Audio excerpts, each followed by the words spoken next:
तो hello everyone, आपका एक नए वीडियो में स्वागत करता हूं। कनप्पा मूवी देखने के बाद में भाई मैं सीधा चला गया माँ मूवी देखने। एक्चुअली मैं देखना चाहता था काजोल की परफॉर्मेंस, जो कि एक स्टैंड अलोन होगी। तो यहाँ पे कितनी अच्छी लगी मुझे, क्योंकि मैं भाई काजोल की एक्टिंग का बहुत टाइम से फैन रहा हूँ। और उनकी मुझे सबसे ज्यादा अच्छी एक स्टैंड अलोन उनकी मूवी आई थी संजय दत्त के साथ में, जिसका नाम था दुश्मन, जिसमें विलन बने थे आशुतोष राणा। और भाई साहब क्या गजब का काम किया था इसमें। संजय दत्त साहब अंधे होते हैं, भाई साहब हिला के रख दिया था। इसमें काजोल का डबल रोल होता है और बहुत ही अच्छा काम किया था, बहुत ही ज़बरदस्त काम किया था। तो मुझे यहाँ पे उम्मीद है कि काजोल मुझे डिसअपॉइंट तो नहीं करेंगी। तो मैंने जब इस मूवी को स्टार्ट किया देखना भाई साहब थिएटर में, तो मैं आप लोगों को बता दूं 10 से 15 लोग ही थे। लेकिन उन 10 से 15 लोगों को जब मैं बाहर आते हुए देख रहा था, मतलब जिस तरीके से वो मूवी के बारे में बात कर रहे थे, तो उन्होंने यही कहा कि मूवी में कोई भी कमी हमें लग नहीं रही है। अब इक्का दुक्का अगर यहाँ पे होगा तो होगा, लेकिन ओवरऑल आपको कहानी ने बांधे रखा है। एक्चुअली में कहानी है एक वेस्ट बंगाल के एक गांव की, जिसका नाम है चंद्रपुर। और यहाँ पे क्या होता है, कैसे होता है, वो घर किसका है किसका नहीं है, अब इसके बारे में देखो आप लोगों को मूवी में देखने के बाद पता लगेगा। लेकिन काजोल और काजोल की बेटी इस चक्कर में कैसे फंसती हैं, उनके पति का क्या राज है उस घर से, और वो उस घर में अपनी बेटी को क्यों नहीं जाने देंगे, इसका तो भाई आंसर आप लोगों को मूवी में देखने के बाद ही पता लगेगा।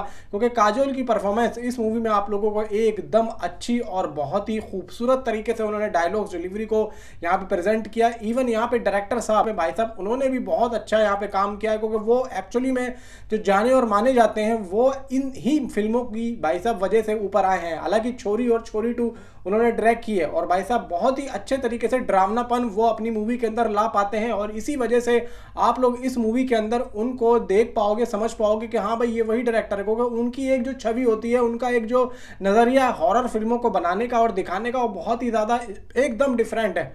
आप अगर और भी हॉरर फिल्मों की बात करें, यानी कि कुछ विक्रम भट्ट साहब की, तो उनकी एक अलग ही दिशा चलती है। लेकिन यहाँ पे इन्होंने एक तरीके से जो यूनिवर्स तैयार किया है, एक तरीके से जो गांव का एक जो सेटअप तैयार किया है, सिनेमेटोग्राफी जो यहाँ पे लगाई है बहुत ही अच्छी है। इवन सेट यहाँ पे जो इनके खुद के जो ओरिजिनल सेट हैं वो मुझे काफ़ी ज़्यादा अच्छे लगे। हालांकि यहाँ पे थोड़ा बहुत वीएफएक्स और सीजीआई का यूज़ किया गया है, क्योंकि वो जो पेड़ वाले सीन है कुछ कुछ यहाँ पे लग रहा है कि यहाँ पे थोड़ा बहुत इन्होंने यूज़ किया है। लेकिन यहाँ पे भाई साहब आपको अगर कहानी से बांधे नहीं रखेगी ना ये मूवी, तो आपका ध्यान इस पे जाता है। लेकिन यहाँ पे मैं आप लोगों को ये भी बता दूं कि मूवी शुरू से लेकर एंड तक कहानी से आप लोगों को बांध के रखेगी, और आप लोग ये जानना चाहोगे कि एक्चुअली में चल क्या रहा है। और काजोल की जो सीरियसनेस वाले जो डायलॉग्स है वो आप लोगों को भावुक कर देंगे।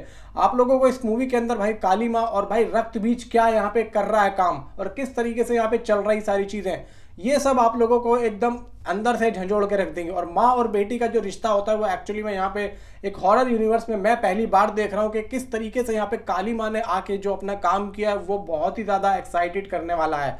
भाई साहब यहाँ पे काजोल की परफॉर्मेंस को आप लोग अगर 100% भी देते तो वो भी कम होगा, क्योंकि बहुत टाइम के बाद में मैं देख रहा हूँ कि काजल इतने वक्त के बाद में अगर आई हैं तो उनकी परफॉर्मेंस में एक रत्ती बराबर भी फर्क नहीं पड़ा है, इतना सा भी। इवन मूवी के अंदर आप लोगों को भाई साहब देखने को मिलेंगे रोनित रॉय, और रोनित रॉय ने जो एक बंगाली एक्टर की यहाँ पे, बंगाली मतलब एक्टर बोल रहा हूँ, बंगाली पर्सन की जो यहाँ पे अपनी एक छवि निभाई है भाई साहब, वो काफ़ी कामयाब है। हाँ कुछ कुछ सीन यहाँ पे लगेंगे कि थोड़े बहुत मतलब ओवर द फ्लो जा रहे हैं, आप लोगों को यहाँ पे लगेगा कि यार ये सीन क्यों है कैसे है, क्योंकि कुछ सीन आप लोगों को नहीं आएंगे समझ में, लेकिन वो भी कहीं ना कहीं कहानी का हिस्सा होते हुए दिख रहे हैं। क्योंकि कुछ सीन ऐसे होते हैं जिनको बेकार में ऐसे ही ले लिया जाता है, लेकिन वो कहीं ना कहानी का कुछ ना कुछ क्षण बता रहे होते हैं। इवन अब बात आती है कि भाई यहाँ पे क्या माधवन भी फिल्म में क्या, जबकि प्रमोशन में हमने देखा था कि हाँ भाई माधवन को बुलाया गया अजय देवगन द्वारा, कुछ ना कुछ डॉट से डॉट मिलाया जा रहा है। अगर आप लोग ध्यान से देखेंगे इस फिल्म को तो आप लोगों को समझ में आएगा। फिलहाल देखो पूरी ओवरऑल अगर मैं मूवी की बात करूं तो बहुत ही अच्छे तरीके से डायरेक्टर साहब ने सिनेमेटोग्राफी को निभाया है। काजोल की एक्टिंग, इवन वो जो भाई लड़की है जो काजोल की बेटी बनी हुई है, उसने भी काफ़ी ज़्यादा डिसेंट, अरे बहुत ही ज़्यादा इम्पैक्टफुल यहाँ पे एक्टिंग की है, जो कि आप लोगों को एक तरीके से खींचने का काम करी। और उसने जो डायलॉग्स यहाँ पे दिए, सीन इस तरीके से दिए कि आप लोगों को लगेगा ही नहीं कि आप लोग एक बच्ची की एक्टिंग देख रहे हैं। भाई साहब बहुत ज़्यादा वेल एजुकेटेड ये एक्ट पढ़ के आई है, बहुत ज़्यादा ट्रेनिंग इस लड़की को मिली है। मुझे लग रहा है कि काफ़ी ज़्यादा यहाँ पे भाई साहब इनकी जो रिहर्सल्स हुई है ना एक्टिंग की वो हुई है, क्योंकि इतना ज़्यादा नयापन नहीं लग रहा है, क्योंकि लड़की का लग रहा है कि बहुत टाइम से काम करती हुई आ रही है और अब जाके इसको एक मूवी मिली है। बहुत अच्छा काम किया काजोल और इस लड़की ने जिस तरीके से अपने सीन्स को दिया है, तो इन दोनों की जुगलबंदी सेट पे जब या काम करती हैं तो मुझे लगता है कि बहुत ज़्यादा इनको अप्रिशिएट किया जाता है, खासतौर से लकी को, क्योंकि काजोल तो चलो यहाँ पे बहुत पुरानी एक्ट्रेस हैं। तो ओवरऑल अगर मैं मूवी की बात करूं तो हाँ, मूवी के अंदर डराने का काम पूरा किया। इवन यहाँ पे काजोल की परफॉर्मेंस बहुत अच्छी है, डायरेक्टर साहब ने बहुत अच्छा यहाँ पे भाई डराया है आप लोगों को। और यहाँ पे म्यूजिक ने बहुत अच्छा काम किया, क्योंकि म्यूजिक यहाँ पे नया है। शैतान का यहाँ पे थोड़ा बहुत रेफरेंस आप लोगों को देखने को मिलेगा या नहीं मिलेगा, मैं अगर थंबनेल में दिखा रहा हूँ या नहीं दिखा रहा हूँ, ये सब आप लोगों को मूवी के अंदर देखने के बाद में पता लगेगा। फिलहाल इस मूवी को मैं दोस्तों देना चाहूंगा 5 में से 3.5 स्टार। तो मिलता हूँ आपसे अगली किसी वीडियो में। Thanks for watching.